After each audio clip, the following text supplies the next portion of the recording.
Now, before this starts, yes, I know this isn't the typical content that's on this channel, and it might be something that some people didn't subscribe to watch. But this is something that I've wanted to try for a long time, and knowing that this is something different from my usual content, I actually made a second channel for this sort of stuff. This video was originally made for that second channel, but now that video is unlisted. I unlisted that video because I wanted to try putting it on this channel to see how well it would do. And while I'm testing the waters, I want to ask if you'd like to see more videos like this here on my main channel, or if it belongs on a second channel. I'm not changing my content, I'll keep making the gaming videos I've been making, I just want to make something new that wasn't a funny moments video. If this video is received well, I'll just keep it here and continue to upload this type of stuff along with my gaming videos onto this channel. This is getting long now, so I'm just gonna start the review, yeah. Hey, you sound rattled, what's up? I tried replacing the resistor yesterday. And? And it just melted into some kind of goo. Smelled like fried ass. Shit, man. That's not in the report, is it? I need to get some sleep. My shift's over anyway. Maybe you'll have better luck.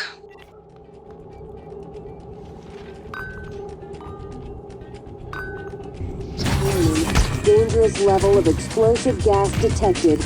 Please evacuate. Did you like Bioshock 1? Have you ever wanted a System Shock 3 now?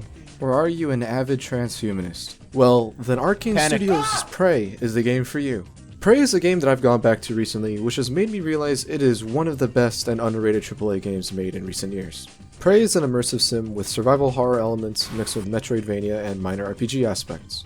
An immersive sim is essentially a game that gives the player a multitude of ways to complete an objective, with the only limits being what's in the game and the player's creativity. These type of games promote player choice while having the choices hold impact, unlike some games.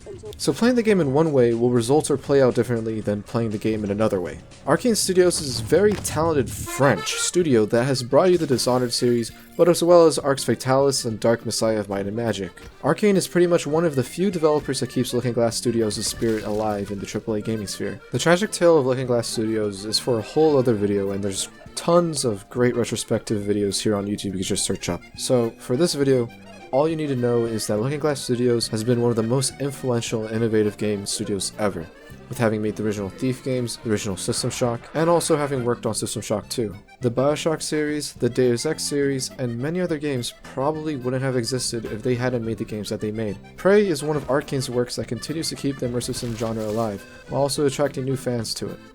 In Prey, you play as Morgan Yu, a scientist who's fallen victim to your transhumanist brother's latest attempt at creating the perfect human. I'd probably do the same thing. Through a groundbreaking piece of technology known as a neuromod. In this universe, JFK wasn't assassinated, and the US collaborated with the USSR in some space ventures, so don't question the plausibility of Prey. Through ethically moral practices, your company is producing neuromods and aim to sell them to the right people. But before the neuromods can be distributed to Amazon warehouses, your station Talos 1 has been taken over by the aliens who are the source of your product, the Typhon. Upon waking up from his scheduled amnesia, Morgan finds his station in ruins, and it's up to him to decide if he'll destroy his life's work or save the lives of his employees. Neuromods are Morgan's means of survival and method of entertainment as he sneaks his way around Talos 1. Morgan needs more than just a wrench and a shotgun to survive in this corporate hell. There are two types of skills in Prey: quality of life skills and the fun skills. The quality of life skills are your basic health increase, stamina increase, hacking level, strength, inventory increase, those type of skills, you know, the basics. They help you with locked doors, broken machines, and just all around will make the game easier. Now the fun skills are your abilities. Want to cast electricity and fire from your hands? Do you want to turn into a sentient office chair? You can even gain the ability to blow up some poor soul's head. But be careful, as you inject more and more Typhon DNA into your body. The Typhon have made a contingency plan to preserve their beloved ethnostate.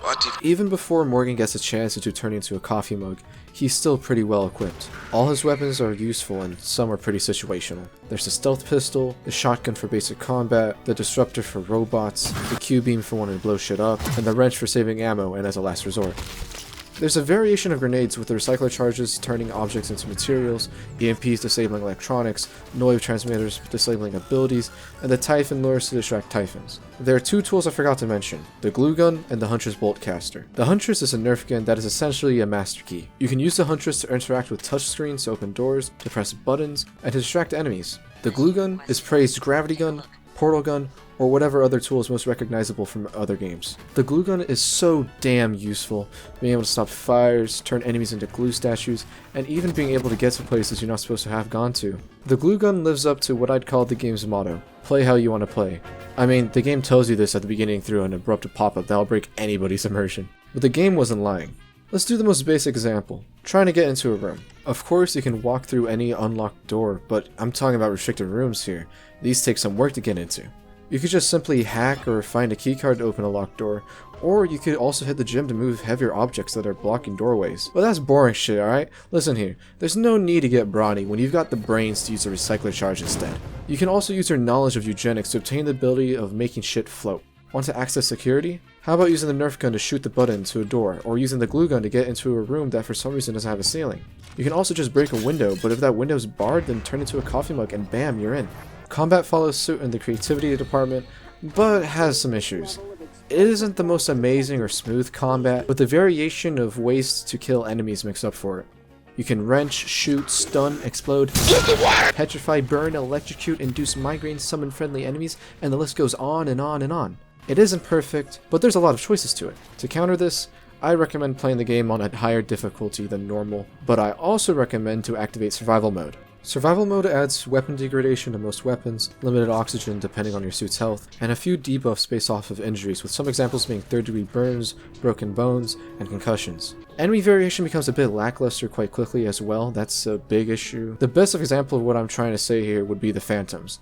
They're essentially all the same black blobs with some different effect added. Now, with all of the freedom that the game has to offer, Prey's map amazingly follows the same freeform approach. There are tons of vents, pipes, walkways, overhangs, tunnels, etc. for the player to crawl through and to climb on, making it so that there's countless of ways to tackle a room full of Typhon. The variety of the areas in the space station is done quite well, from the industrial and scientific bottom areas, to the luxurious arboretum at the top, and even the void of space that is the Talos 1 exterior. And going off on a bit here, Prey has some seriously great art direction, with Talos 1 looking futuristic, broken down, or luxurious at times, while also keeping the locations feeling grounded, since it feels like you're either in a mall or hospital or even a hotel at times. The music is also pretty damn good at setting the atmosphere, with its droning synths and electric guitars.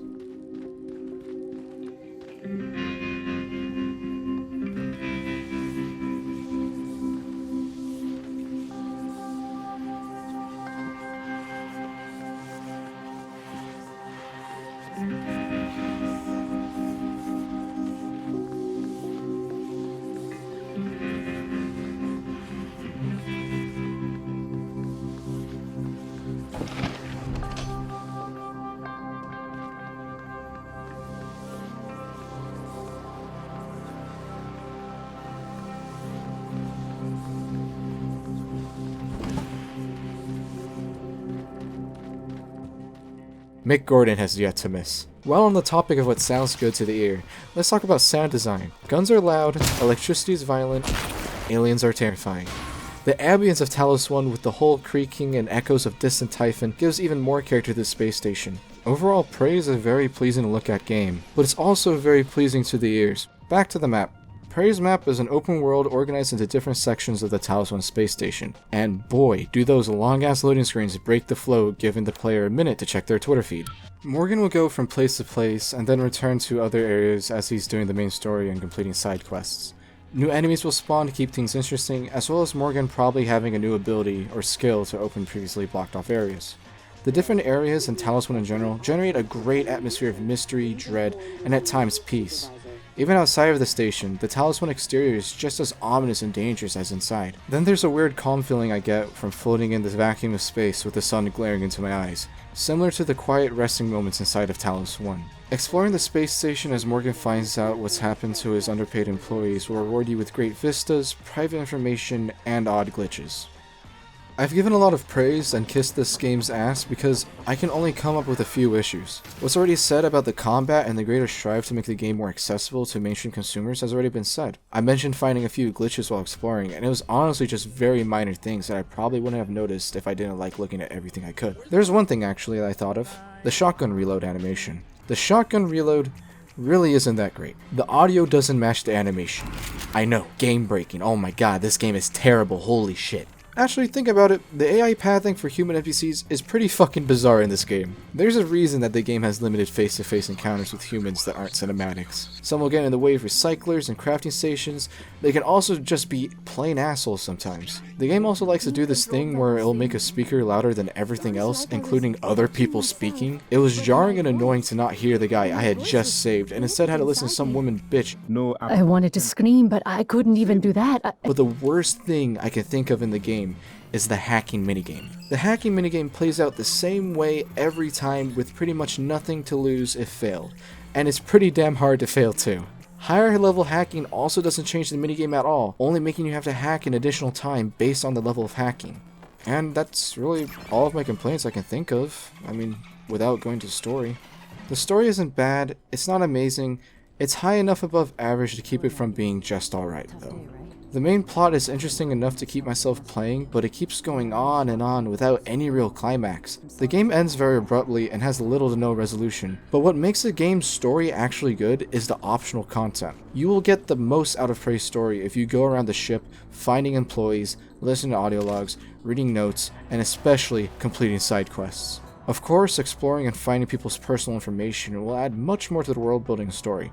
Pretty much any other game has done this. However, the side quests are pretty much essential to take in the whole story. Some side quests will decide the fate of specific employees, some will affect how the main story plays out, and some will actually influence the ending of the game. At this point, almost every optional side quest is an optional main quest where they're not needed to complete the game, but also they impact the game's ending. This in turn makes the game's story more about the ship and its crew, with Morgan's plot to keep a primary objective in view. Playing the game in this way actually made me more invested as I began learning and caring more about the people in Talos 1's past events. One example I can think of is the whole Danielle Show subplot, where you find audio logs listening into a relationship just to find out that she's bipolar. Through the logs, you get a glimpse into life aboard Talos 1 before the Typhon outbreak, and through the subplot, you actually somewhat affect the game's ending. There are also tons of world-building content and quests that I really enjoyed, where you see the incompetence of Transstar's employees. Can you run me through the container docking procedure again? I missed the training session. Ugh, Grant. Please, if I ask Gus again, he'll lose his mind. There are emails telling employees to not put passwords on sticky notes, yet you find passwords on sticky notes 80% of the time. There's also a quest where you find out what happened to a fuck-up who decided not to take a shuttle ship back home, and another quest where a drunk employee may have fallen into an eel tank. Now, the different endings are alright, but not satisfying enough to end Morgan's and Talos 1's story. Okay, so to better understand this, I'm going to just tell you guys in the best way possible I can without spoiling what I mean by this. So basically, there are two ways of ending the story, and in both ways, you choose the option, and it just basically ends like 5 seconds after you choose the option. And yeah, that's what I mean by there's really no resolution. You just choose an option, you choose an ending, and it's just like, hey, there you go, you beat the game. Now, for those who weren't satisfied by that, I'm gonna have a little spoiler section come up in a bit, so if you don't want to hear that, just skip to this timestamp, and you're good to go. And while you're here, deciding if you want to skip or not, I don't know, you like Immersive Sims too? Fun fact, this game got me into Immersive Sims. I've been on a fucking grind with these games. I love them.